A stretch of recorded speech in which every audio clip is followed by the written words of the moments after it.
안녕하십니까. 이시영 TV의 이시영입니다. 요즘 이제 우리가 밥상머리 교육이 없어졌다는 말을 많이 합니다. 생활 시간대가 너무나 다릅니다. 이 아빠는 밤정 돼서 돌아오시죠. 아이들은 수험 공부한다고 또 여기저기 다녀야 되죠. 또 엄마는 엄마대로 바쁘죠. 뭐 이렇게 되다 보니까 이게 정말 만날 시간이 첫째는 그렇게 쉽게 나지는 않습니다. 그러나 인생은 길지만 아이와 함께 지낼 수 있는 시간은 그리 길지가 않습니다. 그러니까 제발 정말 아이가 지발로 걸어서 완전히 자립해서 나갈 때까지는 아이와 좀 시간을 좀 많이 가져주십사. 그런 의미에서는 첫째는 제일 중요한 것은 식사입니다. 식사 시간을 함께 하는 겁니다. 그래서 이제 밥상머리 교육이 이렇게 중요한 이슈로 떠오릅니다. 10가지 수칙이 있습니다. 이것만은 좀 지켜주는 게 좋겠다.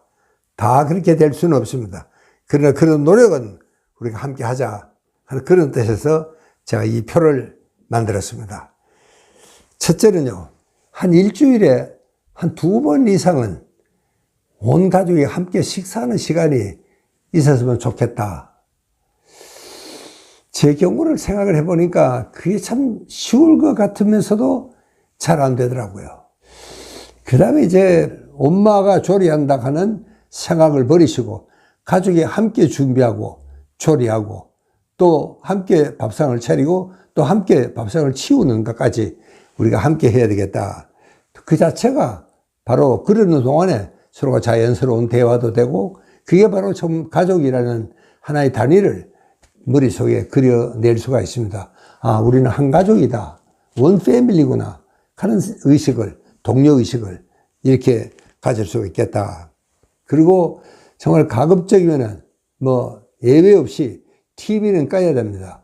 그리고 전화는 나중에 좀 하고 이렇게 방해가 되지 않게 완전히 이것은 우리는 하나다. 이렇게 따뜻한 분위기에 우리는 하나라는 이런 의식을 더 갖기 위해서라도 외부에서 그런 침해자가 들어오면 저는 안 된다고 생각을 합니다. 이렇게 식사 시간이라는 것은 이게 바로 세로토닌적인 분위기라 해야 됩니다. 이게 함께 모인다는 게 즐겁고 참 평화롭고 또 이 테이블은요, 전혀 공격적인 이 노르아드레날린이라든가 이런 시간은 돼서는 안 됩니다. 여기는 정말 교감신경이 아니고 부교감신경이 이 평화와 그리고 안녕을 또 쾌적함을 선사할 수 있는 이런 식사 시간이 되어야 되겠다. 저는 그런 생각을 하고 있습니다. 그 다음에 되게 이제 화제가 참 제한이 되어 있습니다. 그러니까 뭐 그냥 자기 하루 일과를 서로 함께 나누는 겁니다. 그 다음에 이제 대화도 보면요, 너무 질문 형식으로 그렇게 막 딱딱하게 하지 말고 좀 열린 대화, 열린 질문 이런 것이 참 좋습니다. 너 생각은 뭐 어떠냐? 라든가 그렇게 열린 대화, 그리고 가급적이면 부정적인 말은 피하고 칭찬을 한다거나 참 좋았던 이야기들을 서로 할 수 있는 그게 이제 식사 분위기죠. 그렇게 정말 하는 것이 좋고, 그 다음에 이제 아이들이 하는 이야기가 때로는 두서도 없고 논리적이지도 못하고 체계적이지도 못합니다. 그러나 잘 들어야 됩니다. 아이들이 하는 이야기도 이게 앞뒤가 맞지도 않고 정말 모순되는 이야기를 하더라도 그걸 끝까지 잘 들을 수 있고 경청을 하는 이런 자세는 아이들에게는 굉장히 중요한 이런 기회가 될 수가 있습니다. 그래, 중간에 끊지 말고 끝까지 경청을 한다. 이렇게 많은 사람들이 밥상머리 교육이라 그러니까 교육 그러면 우선 잔소리입니다. 부모님들이 아이들이 교육 그러면 우선 잔소리예요. 특히 이제 가정교육 같으면은 잔소리를 많아집니다. 그러나 이게 잔소리를 할 때가 하더라도 식사 시간만은 피하는 게 좋겠다. 많은 학자들은 그걸 그렇게 지적을 하고 있습니다. 식사는 즐거워야지. 그렇지 않으면 소화가 안 됩니다. 당장요.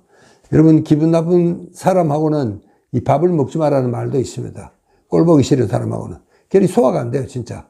그러니까 우리가 식사할 때만은 정말 즐거운 부교감 신경, 또 정말 세로토닌적인 이런 분위기를 만들도록 우리가 서로가 정말 노력을 해야 됩니다. 그렇게 이제 만약에 제가 뭐 충고하고 싶은 이야기가 있더라도 딱 한 가지 원칙은요, 짧게 해야 됩니다. 대개 이 부모님들은 길어요. 이야기를 한번 시작하면 그만 장광설이 나옵니다. 그래야지 아이들이 자세하게 설명을 해줘야지 아이들이 설득력이 있고 알아듣지 않겠나. 그 임팩트가 강하게 남지 않겠나. 그런 생각을 하는데 사실은 효과는 완전히 반대입니다. 역효과입니다. 그게 아이고 또 그 소리구나. 또 잔소리구나. 아이들은 완전히 한쪽 귀를 듣고 한쪽 귀로 흘러버리는 이런 마음 자세가 되게 되어 있습니다. 우리 정신치료를 하더라도 그렇습니다. 환자에게 자세하게 설명하지는 않습니다. 딱 굉장히 짧게 한마디 딱 합니다. 그럼 이 환자는 계속 집에 가서도 선생님 왜 그런 말을 하셨을까? 자꾸 생각을 하게 됩니다. 스스로가 해답을 찾아내서 가지고 나올 수 있도록 그렇게 힌트만 주는 거예요. 자세하게 이야기를 하지는 않습니다. 정신과 의사들이. 그렇게 너무 친절하게 이야기하면 괜히 그것은 아무런 치료적인 효과가 없습니다. 이게 우리가 그거를 이게 여운이 남는 마치 종소리처럼 굉장히 오래 왜 그런 말을 했을까? 그걸 우리가 링거링 이펙트, 여운이 남는 그런 것이 좋겠다. 물론 이제 이것은 이제 아이들의 나이에 따라서는 물론 이제 화법은 좀 달라야 되겠지만 원칙은 그렇습니다. 짧게 하되 아이가 두고두고 그 말의 뜻을 나름대로 반출하고 생각을 하게 하는 이런 아이로 되어야 됩니다. 그 다음에 이제 정말 우리가 이 밥상머리 교육에서 참 빼놓을 수 없는 것이 역시 애절 바른 교육을 시켜야 되겠다. 그런 이야기입니다. 여러분, 제가 이 미국에서 아주 참 좋은 대학에 갈 수 있었던 것은 여러분, 미국은요, 의사들끼리는 아무리 참 백발 교수라도 전부 이름을 부릅니다. 뭐, 잭, 뭐, 잭, 자니, 저는 그 말이 안 나오더라고요. 의사들끼리는 다 그랬습니다. 그런데, 의과대학 교수 중에도 정말 나이 드신 분이 계시는데, 그분한테 잭 소리가 안 나오더라고요. 저는 그래서 반드시, yes, sir, yes, professor, yes, doctor. 저는 꼭 그렇게 대답을 했습니다. 그거는 뭐 제가 일부러 하려고 그런 게 아니고, 저는 이게 습관이 그렇게 돼버린 겁니다. 우리 어른들 앞에서는 절대로 이 함부로 말을 그렇게 함부로 하게 되질 않잖아요. 제가 그러니까 우리 주임 교수들이 전부 다가 나보고 예절이 바른 젊은이다. 이렇게 대학에 추천을 해 주셨어요. 이 추천서에 그 말을 다 썼습니다. 그러니까 정말 우리가 세계 어디를 가든 정말 예절이 바르다 하는 것은 똑같습니다. 그 사람의 자세라든가 그런 거를 보면은 정말 이 사람이 특히 이제 조부모 밑에서 자란 아이들은 여러분 우리가 직장에서도 표가 납니다. 아, 쟤는 조부모 밑에서 자라고 있는 아이구나. 이 당장 표가 납니다. 왜? 조부모는 뭐 옛날부터 내려온 전통이 있고 가풍이 있고 또 그 집에 규범이 살아 있으니까 그게는 나름대로 그 역사가 전통이 남아 있습니다. 그게 몸에 배는 겁니다. 여러분, 이 문화라는 것은 뭐 가르치거나 설명을 하는 그런 게 아닙니다.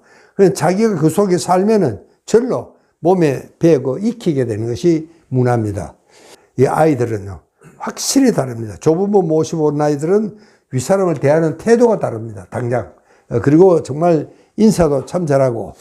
제가요, 이제 부산에서 비행기를 타고 오는데, 이 젊은 엄마가 아기를 안고 탔는데 이 녀석이 얼마나 우는지 비행기 안이 뭐 쩡쩡 떠나갈 것 같아요. 그래서 뭐 정말 지금 승무원들도 애를 안고 뭐 저 조종사실에도 들어가고 화장실에도 들어가지만 이 녀석은 뭐 계속 울어댑니다. 그러니까 뭐 아기가 우니까 누가 잔소리도 못하고 그냥 모두 우리는 참고 있었죠. 그랬더니 내 옆자리에 앉은 할머님이 아기를 달라고 받더라고요. 그래서 옆자리에 앉혀놓고 이 옷을 벗기는 겁니다. 그리고 약간 그때 추웠어요.